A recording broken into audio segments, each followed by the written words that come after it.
मैं हूं आबिद हुसैन शेख, आपका खैर मकदम है 4 टीवी न्यूज कर्नाटक एक्सप्रेस में। अयोध्या में मंदिर और मस्जिद दोनों का निर्माण होना चाहिए, पेजावर श्री।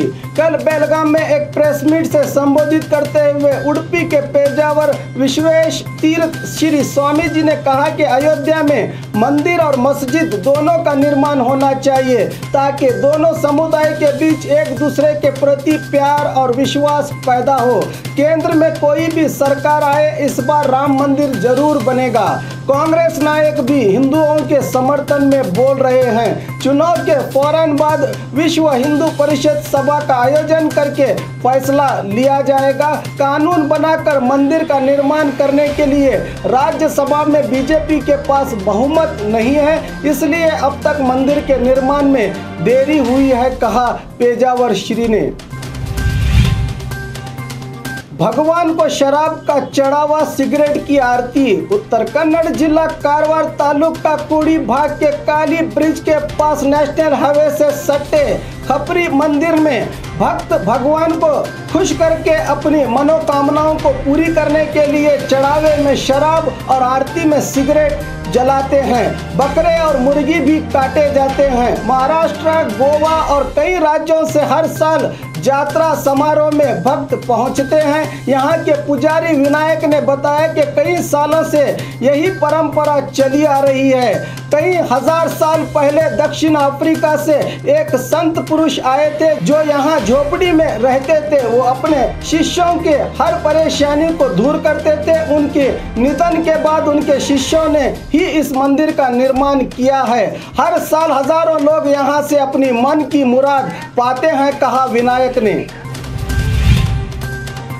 चुनाव अधिकारियों की कार्रवाई, 11,50,000 रुपये जब्त। जैसे जैसे मतदान का दिन करीब आता जा रहा है, वैसे वैसे बिना दाखिलों के रुपये, शराब वगैरह ले जाने की घटनाओं में बढ़ोतरी हो रही है। कल बेंगलुरु के देवनहल्ली बाईपास NH 7 पर स्थित रानी क्रॉस चेकपोस्ट में KSRTC बस संख्या KA 40F0934 में सवार यात्रियों की तलाशी ली गई तो महाराष्ट्र मूल के अचल घंटेवाल नामक यात्री की बैग से बिना दाखिलों के ले जाए जा रहे करीब 11,50,000 रुपये बरामद हुए हैं। AC मंजुनाथ और देवनहल्ली PSI नागराज ने रुपये जब्त करके आरोपी को हिरासत में ले लिया है।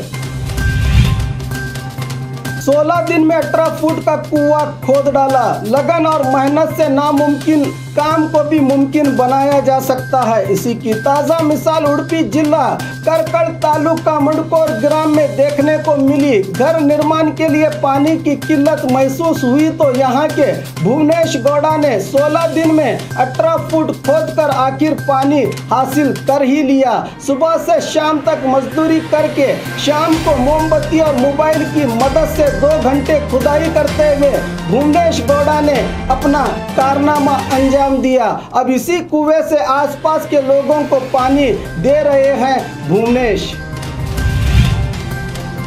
मासूम पर अत्याचार करने वाला बीजेपी मुखिया गिरफ्तार। अप्रैल 9 को बल्लारी जिला हॉस्पेट तालुका के ग्रामीण पुलिस थाने में बीजेपी मुखंड देवदुर्ग चंद्रशेखरप्पा पर मासूम पर अत्याचार के चलते पोस्को कानून के तहत शिकायत दर्ज हुई है। रायचूर में छुपे हुए आरोपी को आखिर पुलिस ने गिरफ्तार कर ही लिया।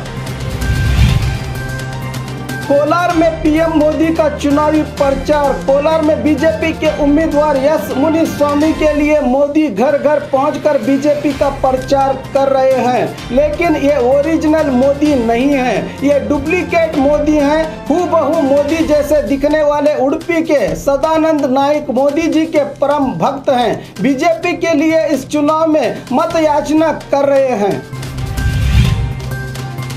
मंगलुरु में कांग्रेस नायक शत्रुघ्न सिन्हा का कार्यक्रम रद्द। बीजेपी को अलविदा कहकर कांग्रेस में शामिल हुए शत्रुघ्न सिन्हा कांग्रेस उम्मीदवार मिथुन राय की प्रचार सभा को संबोधित करने वाले थे, पर देर हो जाने के कारण कार्यक्रम को रद्द किया गया तो बहुत से अभिमानी वापस लौट गए।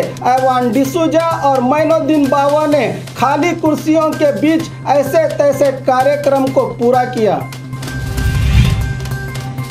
नडहल्ली एक शराबी की तरह बात कर रहे हैं गृह सचिव एमबी पाटिल। हुबली में मीडिया से बात करते हुए गृह सचिव एमबी पाटिल ने कहा कि नडहल्ली एक शराबी की तरह बात कर रहे हैं। नडहल्ली जो धमकाने की घटना के पीछे मेरा और ना ही मेरे समर्थकों का हाथ है। इस घटना का मुझे भी अफसोस है। दोनों तरफ से शिकायतें दर्ज हुई है। पुलिस कानून के तहत कार्रवाई करेगी। नडहल्ली बोलने की आज़ादी और जुबान में हड्डी नहीं है, इसीलिए जो मन में आया कह रहे हैं। नडहल्ली ने खुद कहा कि पुलिस न आती तो क्या होता, पागलों की तरह बात करेंगे तो ऐसा ही होगा, कहा एमबी पाटिल ने। बीजेपी विधायक नडहल्ली को पुलिस प्रोटेक्शन। जान की धमकी के चलते बीजेपी विधायक एएस पाटिल नडहल्ली के घर पर पुलिस सुरक्षा लगाई गई है। एक एएसआई, 4 पुलिस और 1 पुलिस अधिकारी को नियोजित किया गया है। परसों नेरावरी योजनाओं में हुए घपले को लेकर गृह सचिव एमबी पाटिल पर नडहल्ली ने भ्रष्टाचार के गंभीर आरोप लगाए थे, तो कुछ लोगों ने आकर नडहल्ली को धमकाकर हंगामा मचाया था। 2 पुलिस सुबह, 2 पुलिस शाम को नडहल्ली के घर पहरा दे रहे हैं। बीजापुर में जेडीएस का चुनावी प्रचार। आने वाले लोकसभा चुनाव के लिए आज बीजापुर में कांग्रेस जेडीएस उम्मीदवार सुनीता चौहान कांग्रेस जेडीएस नायकों के साथ शहर के वार्ड नंबर 1 और 3 में घर घर जाकर प्रचार करते हुए अपने लिए वोट मांगा। इस मौके पर मीडिया से बात करते हुए कहा कि इस चुनाव में मेरी जीत पक्की है, क्योंकि बीजेपी अपने झूठे वादों के लिए मशहूर है। इस चुनाव में मोदी की लोकप्रियता भी काम नहीं करेगी, कहा सुनीता चौहान ने। एमबी पाटिल की अकल कम है, अभी वो बच्चे हैं, उनको बोलने की मुझ में ताकत नहीं है, रमेश जिगजनगी। आज बीजापुर में मीडिया से बात करते हुए कहा कि एमबी पाटिल और उनके भाई सुनील गौड़ा पाटिल अभी बच्चे हैं। उनके पिता के साथ मैंने राजनीति की है, उनको बुद्धिवाद करने की मुझ में सलाहियत नहीं है, भगवान ही सब कुछ करेगा, कहा रमेश जिगजनगी ने। सुनीता चौहान पर पूछे गए सवाल पर कहा कि अगर वो जीतती हैं तो बड़ी खुशी की बात है, कहा जिगजनगी ने। सीएम कुमारस्वामी पर केस दर्ज, कोर्ट अनुमति देगी तो बढ़ सकती हैं मुश्किलें। मीडिया के खिलाफ दिए गए बयान को लेकर पुलिस ने स्वयं प्रेरित होकर सीएम कुमारस्वामी के खिलाफ एनसीआर दर्ज कर लिया है। अब कोर्ट अनुमति देगा तो एफआईआर दर्ज होगा। जहां तक राउडी शीटर प्रकाश की मौजूदगी पर कहा कि वो वाहन हमारे विभाग की नहीं थी, वो अधिकारी भी मंडिया जिले के नहीं हैं। राउडी शीटर प्रकाश के खिलाफ मामला दर्ज करने की बात बताई मंडिया एसपी शिव प्रकाश देवराज ने।